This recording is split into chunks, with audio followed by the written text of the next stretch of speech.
Hey everyone, welcome back to our channel prime learning. This is Bharti Sharma. आज इस video में हम बात करने वाले हैं पीएचडी नोटिफिकेशन के बारे में, जो कि आपका CSIR institute of Himalayan bio resources technology Palampur द्वारा आउट किया गया है। जो भी कैंडिडेट पीएचडी में एडमिशन लेना चाहते हैं, ठीक है, वो यहाँ पर एक बार जरूर से विजिट कर सकते हैं। आप लोग देख सकते हो कि यहाँ पर एक एडमिशन नोटिस करके यहाँ पे आ रहा है, ठीक है। तो ये एक नोटिफिकेशन जो है वो CSIR IHBT द्वारा जो है वो आउट करा गया है। यहाँ पर हम इंपॉर्टेंट चीजों के बारे में डिस्कस अगर करते हैं, ठीक है, आप इसको यहाँ से डाउनलोड कर सकते हो, ठीक है। हमने पहले से इसको डाउनलोड करके रखा। यहाँ पर अगर हम बात करते हैं, इन्होंने जो है यहाँ पर नोटिफिकेशन इनवाइट करा है, एप्लीकेशन जो है इनवाइट करी है पीएचडी प्रोग्राम के लिए, जो कि आपके जो जनवरी सेशन है 2026 का, उसके लिए बेसिकली ये इनवाइट करी गई है। यहाँ पर अगर थोड़ा सा हम बात करते हैं इस इंस्टीट्यूट के बारे में, तो जो CSIR IHBT है, एक प्रीमियर रिसर्च इंस्टीट्यूट है of the council of scientific and industrial research,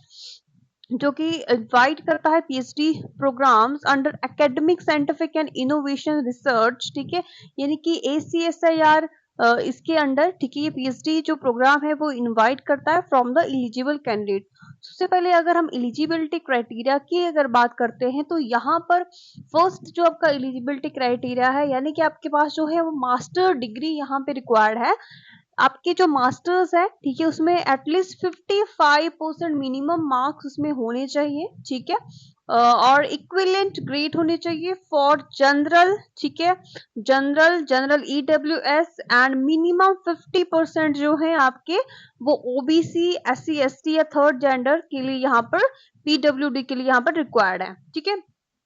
जिनके पास भी मास्टर डिग्री नहीं है बट उनके पास 4 इयर्स ऑफ बैचलर डिग्री है, ठीक है, अगर आपके पास 4 इयर्स ऑफ बैचलर डिग्री है तो आपके जो है मिनिमम 75% मार्क्स जो है वो होने चाहिए for general category, general EWS, और मिनिमम यहाँ पे 70% जो मार्क्स है, ठीक है, OBC SC ST third gender person with disability के लिए यहाँ पर रिक्वायर्ड है, ठीक है। ये तो आपकी फर्स्ट जो एलिजिबिलिटी क्राइटेरिया है उसकी बात करते हैं।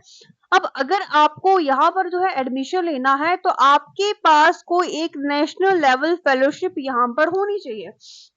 ठीक है। यहाँ पर जो है आपके पास जो फेलोशिप है वो मैंडेटरी है आपके पास। यहाँ पे अगर आपने यहाँ पे एडमिशन लेना है तो आपके पास कोई एक नेशनल लेवल फेलोशिप होनी चाहिए, इधर इट्स जो, ठीक है, CSIR नेट आपके पास, यानी कि JRF में भी SRF of any funding agency, for example आपके पास CSIR नेट, ICMR JRF, ठीक है, UGC नेट JRF या DBT JRF DST JRF, या इनमें से कोई भी other equalling fellowship like DBT BET inspire RGNF GPAT या फिर गेट, ठीक है, ये आपके पास यहाँ पर रिक्वायर्ड है, ठीक है, ये आपका एलिजिबिलिटी क्राइटेरिया है। ऑलराइट, नेक्स्ट अगर हम बात करते हैं,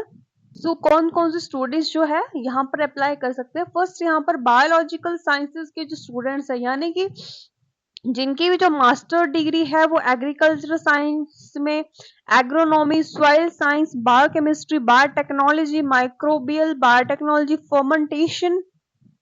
technology, bio informatic, computer science, data science, scientific computing, artificial intelligence, human plant genome, botany,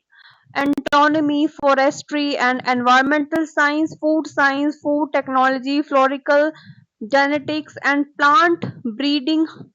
microbiology, industrial microbiology, medical microbiology, molecular microbiology या फिर molecular biology, plant molecular biology, nano technology, nano biosciences, plant pathology, plant science, plant physiology, pharmaceutical, zoology, human genetics, virology, traditional medicine, natural resources management, statics, remote sensing, graphical information system and geo informatics. इन सब में जिनकी भी masters हैं, ठीक है, तो वो सब यहाँ पर पीएचडी के लिए अप्लाई करने के लिए एलिजिबल हो जाते हैं।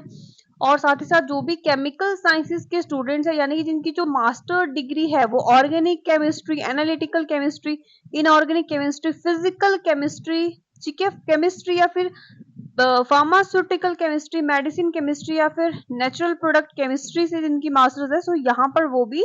जो होते हैं वो एलिजिबल होते हैं, ठीक है, अप्लाई करने के लिए। नेक्स्ट अगर हम बात करते हैं, सो जो भी कैंडिडेट्स अभी प्रोजेक्ट, ठीक है, प्रोजेक्ट में काम कर रहे हैं, प्रोजेक्ट असिस्टेंट है या फिर एसोसिएट है, वो या अगर यहाँ पे पीएचडी के लिए अप्लाई करना चाहते हैं तो उनके लिए कुछ यहाँ पर एलिजिबिलिटी क्राइटेरिया दिया गया है, यानी कि only those exceptionally bright project assistant or associate working at CSIR IHBT may be considered for admission to ACSIR program who have been in temporary employment as a project assistant associate in section R&D project for at least 1 year will be determined as the last date of admission confirmed by the payment of fees notice by ACSR each academic session in which the project assistant associate intern to seek the admission for PhD and can only apply with the project prior permission of the PI of the project in which the applicant is working or concurrent of director of institute, right? So जो भी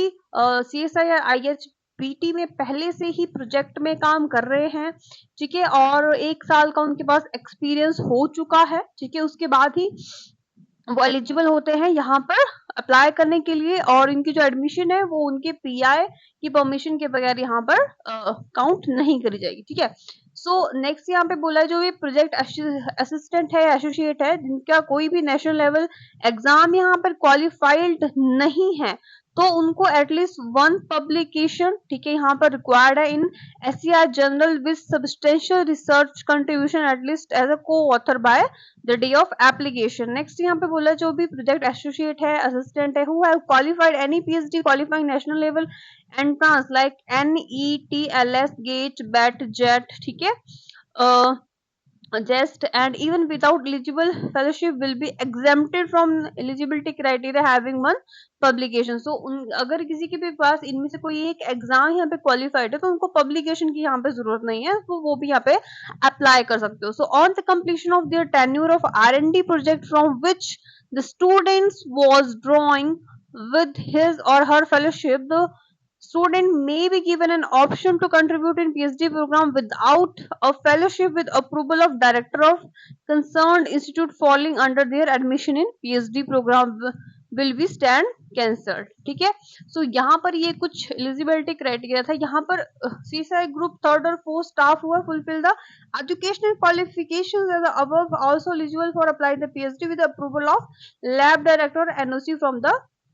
current employer, ठीक है। तो ये आपके eligibility criteria थी। सो यहाँ पे आपको अप्लाई कैसे करना है, आपको जो है ये इसके ऑफिशियल वेबसाइट यहाँ पे दी गई है, साथ ही साथ आपको यहाँ एप्लीकेशन का जो है वो लिंक प्रोवाइड किया गया है। सो लास्ट डेट आपकी जो है, ठीक है, फॉर्म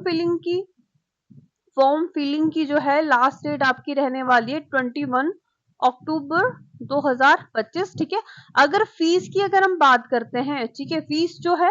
वो आपकी जो जनरल कैटेगरी है, OBC है, ठीक है, OBC है, EWS है, उसके लिए जो है यहाँ पे 1000 रुपीज आपको एप्लीकेशन फी पे करनी पड़ेगी, और जो भी SC ST, ठीक है, PWD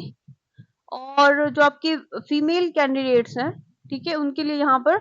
500 रुपीज जो है आपको एप्लीकेशन फी यहाँ पर जो है वो पे करनी पड़ेगी, ठीक है जी। सो ये एक इम्पॉर्टेंट नोटिफिकेशन था। तो जो भी कैंडिडेट्स PhD के लिए अप्लाई करना चाहते हैं वो डेफिनेटली यहाँ पर अप्लाई कर सकते हैं। So this is all about today. Thank you so much all.